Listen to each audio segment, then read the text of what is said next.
इनकी मास्टरी होती है, ठीक जगह पर लैंडिंग करते हैं, जहाँ खाली जगह उसके ऊपर लैंड कर लिया और बहुत नीचे भी ले आते हैं, जब पेड़ों के साथ भी अच्छा बहुत से जानवर, जंगली जानवर वो हमको देखने को मिले और बहुत अच्छा एक दृश्य मिला।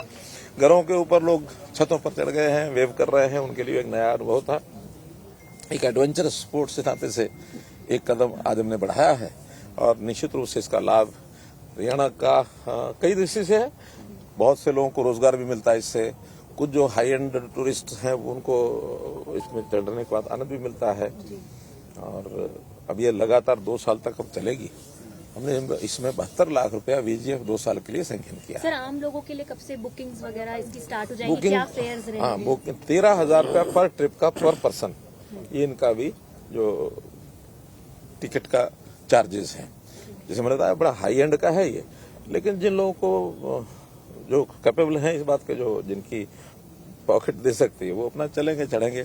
सामान्य आदमियों के लिए हमारे जो वाटर स्पोर्ट्स का जैसा तिलिया इस पर टिकरताल पर हमने शुरू किया था, वैसा ही एक प्रोजेक्ट आज हथनी कुंड जो बैराज है वहां भी पानी की मात्रा है, तो वहां हम शुरू करने जा रहे हैं। अब इसके बाद मैं और हमारे टूरिज्म मिनिस्टर हम दोनों वहां जाएंगे और वहां भी 1 घंटा भर लगा करके उस कार्यक्रम को शुरू करेंगे। इसी प्रकार के प्रोजेक्ट्स जो अरावली की पहाड़ियां हैं, खास करके दमदमा झील है या जैसे वहाँ जंगल सफारी का प्रोजेक्ट है, वो जब शुरू हो जाएगा तो ऐसे ही इन लोगों से बात हुई है। तो गुड़गांव दिल्ली का जो टूरिस्ट है वो वीकेंड पर वहां जाकर के भी ये सब कर सकता है, तो उसको भी विकसित करने का ये सारा विषय चल रहा है। राखी गढ़ी है उसका ये विषय चल रहा है।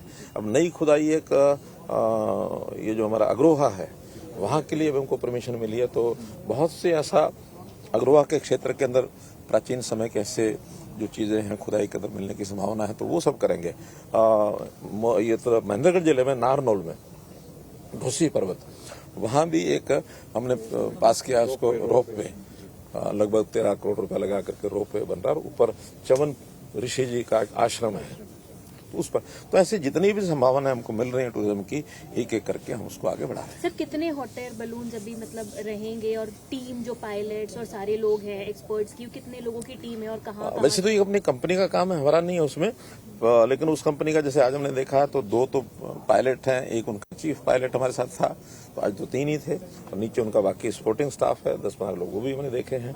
तो इनका अपना सिस्टम है, उसमें चलेगा, हमारा उससे कोई बहुत ज्यादा मतलब नहीं है, लेकिन बहुत एक्सपर्ट है, इतना हमको जानकारी मिली। और एक सेफ्टी सर्टिफिकेट इनको जो लेना होता है वो उन्होंने लिया हुआ है, क्योंकि सेफ्टी सर्टिफिकेट के बिना ये चल नहीं सकते हैं, तो उनको सर्टिफिकेट मिल गया। कल सुप्रीम कोर्ट ने कड़ा संज्ञान लिया है पराली के ऊपर, कोई राजनीति है वो पराली के ऊपर नहीं होनी चाहिए।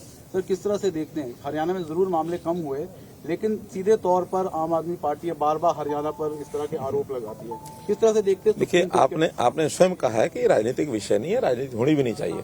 बहुत दुर्भाग्यपूर्ण बात है कि कोई राजनीति करते हैं और राजनीति करने वालों को इसका लाभ नहीं हो रहा है, क्योंकि राजनीति तो उल्टी उनके सिर पड़ रही है। हरियाणा में जब आप करेंगे, हरियाणा हमने बहुत कुछ कंट्रोल कर लिया है, जो है वो भी हम ठीक करेंगे, लेकिन पंजाब में और ज्यादा हो रहा है, उसका वो नहीं होना चाहिए। लेकिन दूषित हवा की कुछ सीमाएं तो है नहीं। जो पंजाब में पराली जलती है, लॉस तो उसका जनता को, हरियाणा की जनता को भी हो रहा है, दिल्ली को भी होता है, सब होता है, लेकिन हम सब मिलकर के उस समस्या का समाधान करें और पराली जलाने वाले जो किसान हैं वो न जलाएं, उनको सुविधाएं, उनको सब्सिडी, उनको इम्प्लीमेंट्स ये सब उपलब्ध कराएं, ताकि और आज पराली एक कमर्शियल चीज बन चुकी है, उसकी कीमत मिलती है, उसका उपयोग हो रहा है, तो इस ओर सबको बढ़ना चाहिए। मैं तो अपील करता हूं, चाहे वो हमारे अरविंद केजरीवाल हो, चाहे भगवंत मान हो, हमारी आवश्यकता, किसी प्रकार की सहायता की आवश्यकता हो तो हम हमेशा देने के लिए तैयार हैं। एक ये कोई पॉलिटिकल इशू नहीं है, ये एक हवा को शुद्ध रखना हमारे सबके स्वास्थ्य के नाते से भी ठीक है। और बहुत से ऐसे जो हमारे काम रुक जाते हैं, अब देखिए ना, जितना ज्यादा हवा का जो वातावरण खराब हुआ है उसके कारण से ऑफिस भी बंद करने पड़े हैं, कई जगह स्कूल बंद करने पड़े हैं, वर्क फ्रॉम होम की बात आई है, ऑड इवन का विषय चल रहा है, तो ये सारे हमारे सामान्य जीवन को व्यवधान पैदा करते हैं।